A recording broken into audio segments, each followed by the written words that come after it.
was born in a camping place, just south of Dublin in winter, and 10 days later my mom had me in her arms for my first TV show appearance. The stage was always my playground, it was my sandbox. Is there a mastermind behind this universe? Did somebody design this because it's just so beautiful and incredible for that to just be an accident, and for space, time, and matter to exist out of nothing at the same time, synchronized. Yeah. How does that work?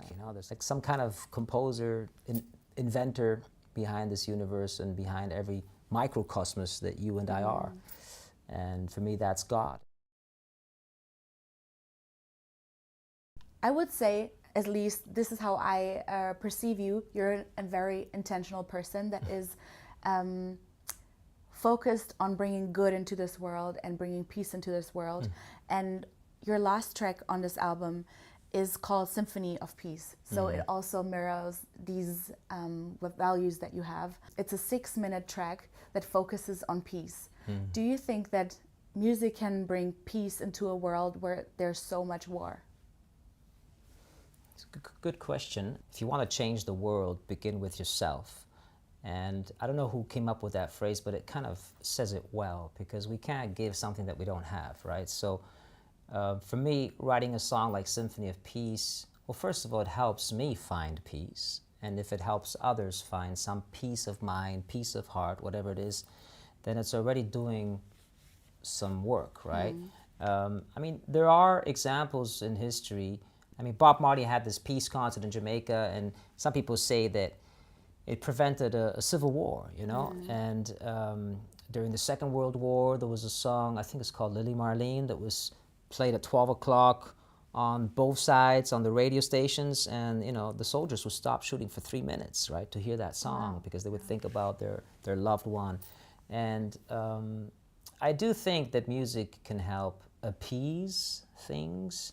It can help awaken our humanity, and sometimes a 3-minute song can save a life, A friend of mine, he's a doctor, and he works with Sans Frontières, and he was trying to operate this little child in Africa, and the child was crying and crying and crying, so he put on a song of mine, and all of a sudden the baby calmed down, and then they could do the operation, So there are many examples of how music can help people who are having also mental health issues, cool down a bit. The nervous system. Yeah, exactly.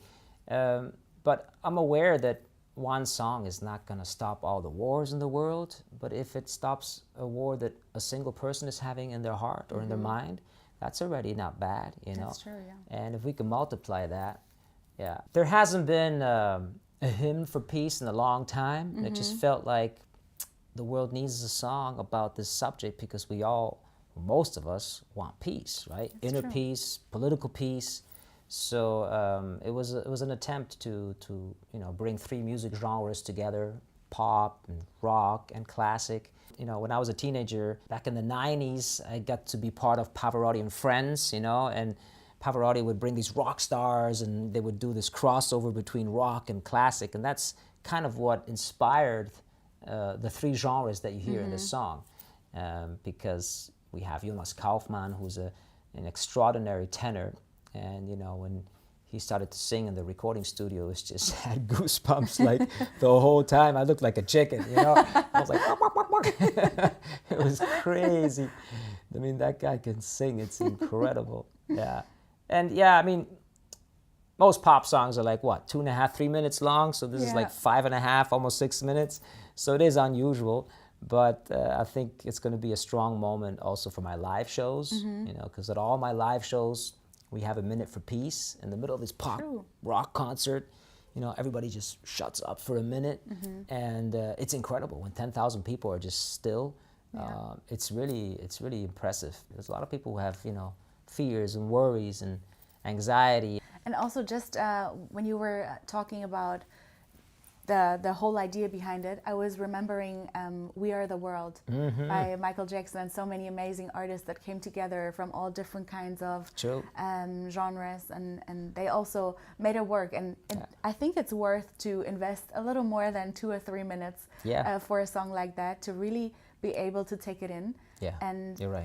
in a time where we're all so rushed, we tend to just skip a song. We tend to just listen to our favorite line in the song. True. Or even just listen to it on TikTok, and then we're already done with it. Yeah, you know? yeah. You're right. Yeah, it's kind of like punk, right? To come up with a almost 6-minute song in times where you have 15 seconds attention scopes. That's true.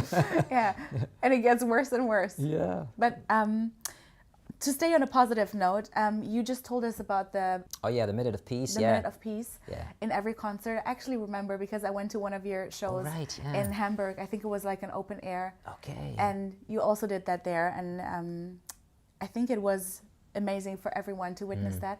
But you've been working in charities or investing yourself in peaceful and charitable projects for over 25 years now. Can you tell us something about the Peace Bell Project? The Peace Bell Project, yeah. In the First and the Second World War, hundreds of thousands of church bells were taken, were confiscated, to use the metals in order to, make weapons. And I changed that process around. We took pieces from tanks in Bucha and grenades from Kiev, and we melted them into this Peace Bell. So it weighs about a ton. And in the middle of a live show, it just comes down on stage, and then I ring the bell, and then everybody just shuts up for about a minute, and it's really impressive. It's very special for me. I mean, music also has pauses, and this is like a long pause in the middle of a live show, but after everybody had that moment where they could just feel themselves and be still, and maybe think of those who are going through a hard time in the war zones, or sometimes there's a war zone inside yourself, it's incredible. And so and there's peace bells in Vienna, in Germany, and we have a peace bell on the Sea-Watch 4, which is a life-saving ship in the Mediterranean. There's some people in Kiev who want a peace bell now. There's people in Israel who want a peace bell, and so it's kind of like a movement. The waves of peace are ringing. Sometimes it can feel like we don't have any chance against all the bad that is happening in this world.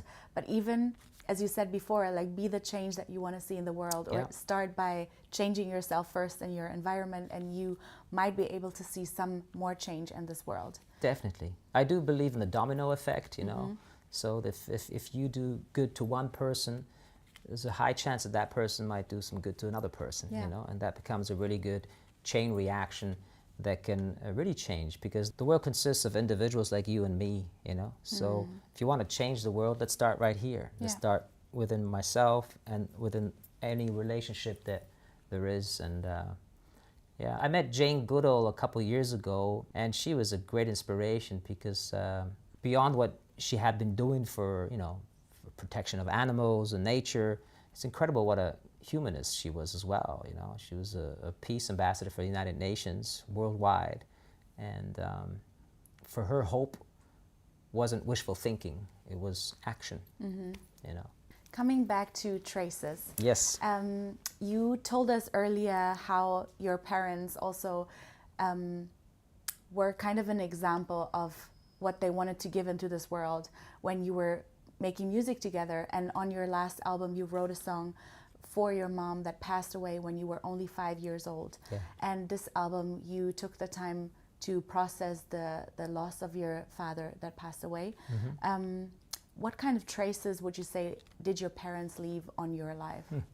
That's a nice question. I think, I'd say the first traces that us human beings receive are the genes, so our biology, and then of course the education that we receive from our parents, and maybe the culture in which we grow up, and the values that are transmitted to us. So I mean, my parents definitely left many traces, you know. I mean, a great part of who I am, not just my biology, not just my DNA, but also the values that I have come from my parents. And yeah, so it felt, you know, I just felt right that, I mean, when I look back, my life is a bit like a movie or something. You know, it's crazy. Like I was born in a camping place, you know, just south of Dublin in winter, and 10 days later, my mom had me in her arms for my first TV show appearance. You know, and that's how it started. You know, and she didn't want to leave me backstage with some unknown babysitter,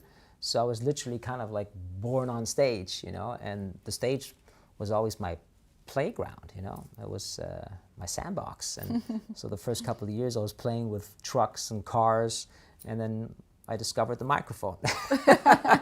I said, what's that toy? I want that. I want the one that all of my siblings also have. Exactly. That's loud. I like that. Now everybody listens to me. My parents were like the last Mohicans of the hippie movement. So I was homeschooled and never went to school.